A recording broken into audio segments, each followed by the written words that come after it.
करते थे। यानी कि जब इनकी उम्र 5 से 6 साल की थी, यानी कि रामपुर के जो नवाब थे इनको हमेशा याद कर लिया करते थे कि वो छोटे थे उस टाइम डांस के लिए नहीं कि अपने साथ अपने बच्चे को भी ले आए कि उसका मन हो जाएगा, नहीं ले जाते थे, लेकिन फिर भी ले गए। कभी कभी बच्चा है जिद कर ही लेते थे। हलकारे, और हलकारे मतलब होता है बुलावा, किसी का इन्विटेशन, ठीक है।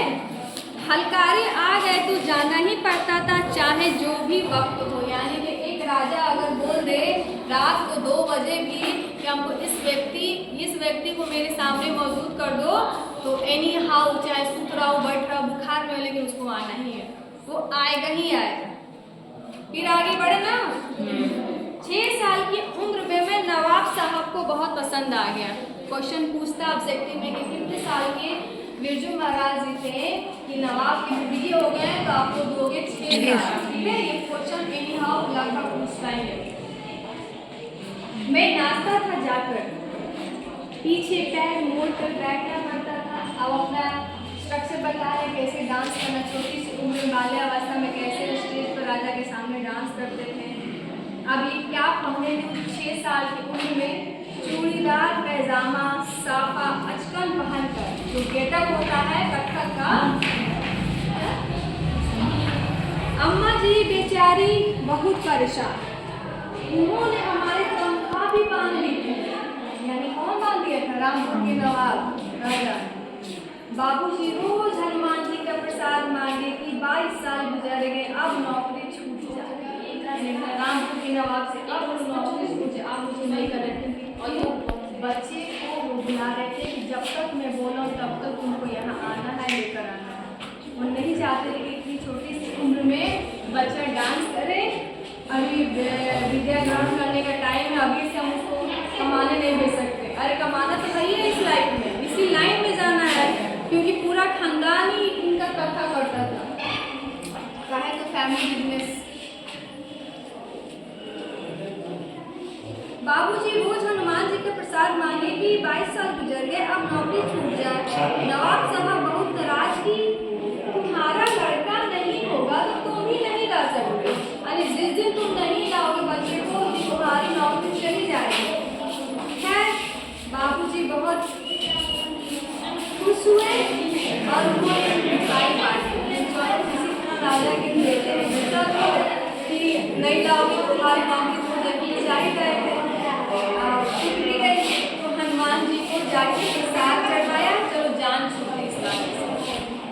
हम सबका सारांश बता दिए, इसकी बातें समझ में आनी चाहिए, याद है ना? आगे फिर से वहाँ से फिर निर्मला जी, अब निर्मला जी का आगमन होता है, ठीक है, बीच में। वहाँ से निर्मला जी यानी जोशी के स्कूल में, यहाँ दिल्ली में हिंदुस्तान डांस म्यूजिक में चले गए। यहाँ से निर्मला के साथ वहाँ दिल्ली चले गए, दिल्ली में हिंदुस्तान डांस म्यूजिक में चले गए। यहाँ 2-3 साल काम करते रहे, यानी कि बिरजू महाराज गए, कहाँ उनकी यात्रा प्रारंभ होती, कैसे कैसे उन्होंने सीखा है। ऐसा नहीं है कि केवल डांस ही सीखे, और क्या क्या सीखा है ये भी बताएंगे, ठीक है। तो लोग हमेशा बोलते हैं कि पढ़ाई करो, पढ़ाई में थोड़ा सा ब्रेक लिया करो, बोलते हैं ना। तो उस ब्रेक में ये जानते हो क्या करते थे, कोई इंस्ट्रूमेंट, ये भी कथक किया करते थे, जबरदस्त प्रैक्टिस करते थे। लेकिन जब उब जाते थे कि थोड़ा सा कुछ रिलैक्स हो, तो जाके जाएंगे तो कुछ हाल कोई इंस्ट्रूमेंट लेंगे, कभी बांसुरी उठाएंगे, चलो आज बांसुरी बजाएंगे, तो बांसुरी कभी बजाएंगे, अभी बजाएंगे, वो पार्ट टाइम के लिए, लेकिन बांसुरी का भी नॉलेज रखते। कोई भी सामान उठा दे इंस्ट्रूमेंट सीखने के लिए, बस अपना माइंड भटकाने के लिए, उसके बारे में तो कुछ भी पुरुषों को बता देंगे, उसके बारे में भी नॉलेज रखते। ऐसे धीरे धीरे करके ब्रेक दे देकर सभी इंस्ट्रूमेंट जितना भी होता है वाद्य यंत्र बजाने वाला, सबके जानकार आपके बिरजू महाराज से होता है। इसके बारे में आपको धीरे धीरे डिटेल्स में दिया हुआ है, जो चैप्टर पढ़ा होगा उसके दिमाग में जाएगा, ठीक है। आज जो नहीं पढ़ा होगा उन्हें 100% उन्हें दिमाग में नहीं जाएगा। और इसका अब मेरे पास क्लास में क्योंकि टाइम नहीं है हमारे पास। वहाँ से फिर निर्मला जी के स्कूल में, यानी निर्मला जी के स्कूल में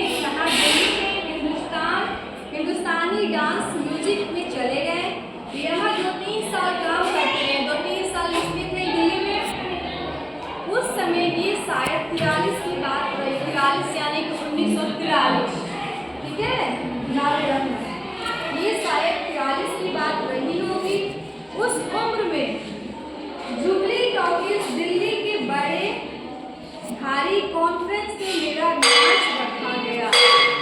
उस टाइम जिस उम्र में जुबली टॉकीज दिल्ली की बड़े भारी कॉन्फ्रेंस में मेरा नाच रखा गया। अंडरलाइन कर देना, ये क्वेश्चन पूछता है। यह हाथ अभी भी है, यही हॉल अभी भी आपको दिल्ली में मिल जाएगा। इसमें मैं एक कलाकार के नाते आमंत्रित था। समझ में आई बातें? उस उम्र में ना जाने क्या नाचा रहा होगा।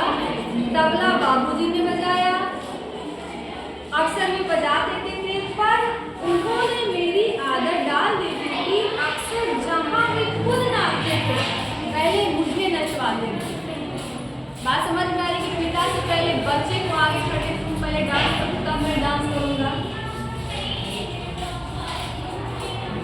पर उन्होंने मेरी आदत डाल दी थी कि अक्सर जहाँ वे खुद नाचते तो पहले मुझे नचवाते थे और खूब जोरों से जमकर नाचता था। अब बच्चे को बहुत कोई डिसाइड हो कि हमको परमिशन मिली है तो डांस करते हैं, वो भी डांस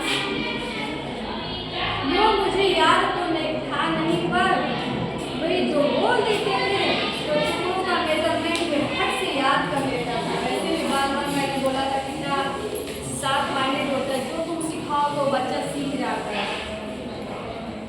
जैसे दिग दिग थे तार थे, यानी कि जो स्टेप होता है कि जैसे दिग दिग थे तार थे, मैं अंदाज कर लेता